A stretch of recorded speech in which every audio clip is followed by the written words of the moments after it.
ចានៅក្នុងវីដេអូនេះអ្នកគ្រូនឹងកែលំហាត់លេខ3នៅក្នុងមេរៀនការដកចំនួនទស្សភាគភាគ10ដោយមានខ្ចីដែលលំហាត់លេខ3របស់យើងគឺគេឲ្យយើងចូលបំពេញប្រអប់ចឹងយើងដាក់ចម្លើយមក3បំពេញប្រអប់ចឹងដើម្បីដកចំនួនទស្សភាគភាគ10ជាដំបូងគឺយើងត្រូវសរសេរចំនួនឲ្យត្រូវតាមខ្ទង់រួចចាប់ផ្ដើមដកលេខពីខ្ទង់ភាគ10 4ដក9អញ្ចឹងដោយសារ4តូចជាងมันអាចដក9បានទេអញ្ចឹងត្រូវខ្ចីពីខ្ទង់ខាងមុខអញ្ចឹង4នឹងឡើងទៅជា14ហើយ4នេះពេលគេខ្ចីអស់មួយនៅសល់3 14ដក9នៅសល់5យើងសរសេរលេខ5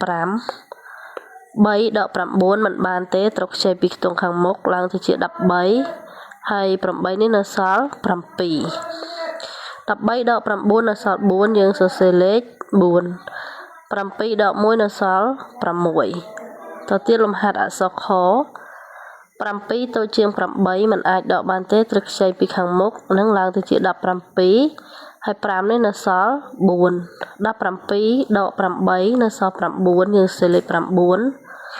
រួចហើយយើងដាក់សញ្ញាចុចនេះឲ្យគេវិញ4ដក8មិនបានទេត្រូវខ្ចីពីខ្ទង់មុខជាង4នឹងឡើងទៅជា14 9នៅសល់8 14ដក8ចា14ដក8នៅសល់6យើងសរសេរលេខ6បន្ទាប់មក8ដក8នៅសល់0អញ្ចឹងយើងដាក់ក៏បានយើងមិនចាំបាច់ដាក់ក៏បានដែរគោចា100.5ដក99.9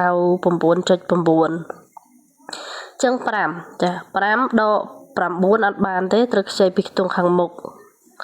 ប៉ុន្តែយើងឃើញថាខ្ទង់ខាងមុខនេះ0អញ្ចឹងខ្ចីក៏អត់បានដែរត្រូវខ្ចីមុខទៀត0ទៀតអញ្ចឹងត្រូវខ្ចីដល់កន្លែងដែលមានតម្លៃលេខអញ្ចឹង1នេះអានេះ1នេះគេខ្ចីអស់ទៅនៅសល់0ហើយអានេះកន្លែងនេះដែលខ្ចីពី1នេះមកឡើងមកជា10ហើយ10នឹងត្រូវបន្តយកមកឲ្យអានេះខ្ចីដើម្បីឲ្យបានអាលេខ5នេះខ្ចីអញ្ចឹង10នេះនៅសល់9ហើយនេះឡើងទៅជា10ហើយ10នឹងត្រូវយកមកឲ្យ5នេះខ្ចីចានឹងនៅសល់9អញ្ចឹង5នេះឡើងទៅជា15ចាអញ្ចឹងដោយសារតែមួយខ្ទង់នេះអត់មានលេខអត់មានតម្លៃលេខអញ្ចឹងមិនអាចខ្ចីបានទេទៅខ្ចី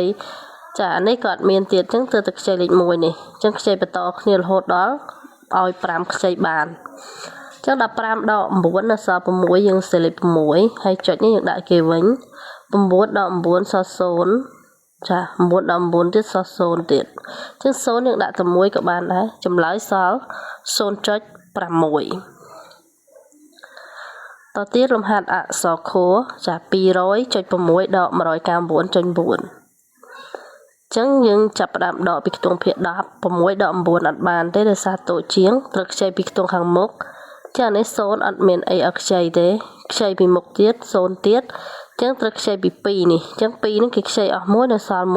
1ហើយកន្លែងនេះអានេះមាន0ខ្ចីពីនេះមក1ឡើងទៅជា10ចឹង10នឹងត្រូវបន្តយកមកអានេះខ្ចីដើម្បីឲ្យ6នេះបានខ្ចីចឹង10នឹងនៅសល់9ហើយនេះឡើងទៅជា10ហើយអាកន្លែងនេះមាន10ហើយអញ្ចឹង6នេះអាចខ្ចីបានដែរអញ្ចឹងនៅសល់9ហើយ6ឡើងទៅជា16អញ្ចឹង16ដក9ចាស់នៅសល់7យើងសេលេខ7មក9ដក9យើងដាក់ចុចឲ្យគេផងណាបើយើងភ្លេចអាហ្នឹងគឺខុសណាចម្លើយ9ដក9សល់0 9ដក9សល់0ទៀត1ដក1សល់0ទៀតអញ្ចឹងយើងដាក់0តែ1បានហើយចាអញ្ចឹងចម្លើយសល់ 0.7 តទៀត500.5ដក 100.6 អញ្ចឹងអានេះ5តូចជាងខ្ចីអត់បានទេខ្ចីពីនេះ0ទៀតអត់មាន0អត់បានទេអញ្ចឹងត្រូវខ្ចីពី5អញ្ចឹង5ហ្នឹងយកមកឲ្យខ្ទង់នេះខ្ចីនេះចាកន្លែងខ្ទង់10ហ្នឹងឡើងទៅជា10ហើយ5ហ្នឹងគេខ្ចីអស់មួយសល់4អញ្ចឹងត្រូវយកមកឲ្យខ្ទង់រេខ្ចីមួយទៀតដើម្បីឲ្យបញ្ជូនទៅដល់5ណាអញ្ចឹង10នេះនៅសល់9ហើយនេះឡើងទៅជា10អញ្ចឹងនេះយើងយកមកឲ្យ5ខ្ចីមកនៅសល់9ដែរចឹងនេះឡើងទៅជា10 15ដក6សល់9យើងសេលេខ9ទៅមក9ដក0សល់9 9ដក0នៅសល់9 4ដក1សល់3អញ្ចឹងចម្លើយសល់ 399.4 ហើយចូលដល់លំហាត់អក្សរចអញ្ចឹងអ្នកគ្រូអត់ដឹងថាលំហាត់ហ្នឹងគេចាគេដាក់មិនទេតែនេះអត់មានខ្ចីទេតែលំហាត់ហ្នឹងគឺឃើញប្រធានគេដាក់មកអញ្ចឹងយើងមិនបាច់ខ្វល់ទេយើងឃើញលេខប៉ុណ្ណាយើងដកប៉ុណ្ណឹងមកយើងចាប់ផ្ដើមដកពីខ្ទង់ភាគ10មក2ដក1សម1យើងដាក់លេខ1មកហើយចុចនេះយើងដាក់ឲ្យគេវិញ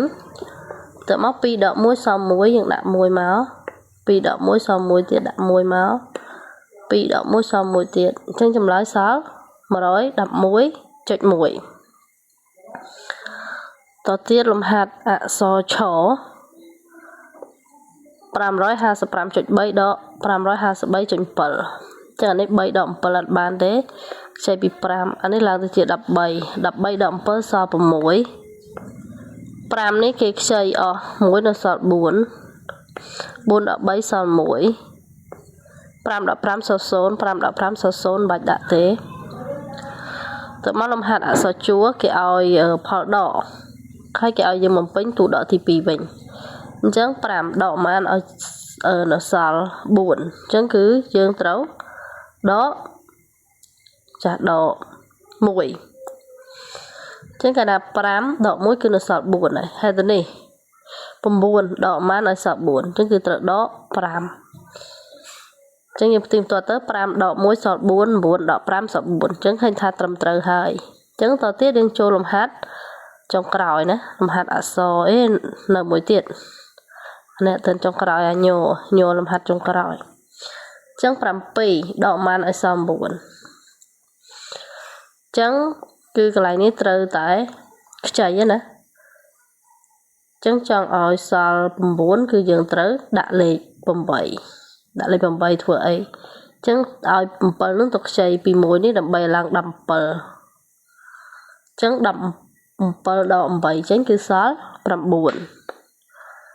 ចានេះខ្ចីមកឡើង17ដក8ចេញសល់9ហើយនេះសល់0ចាសល់0អញ្ចឹង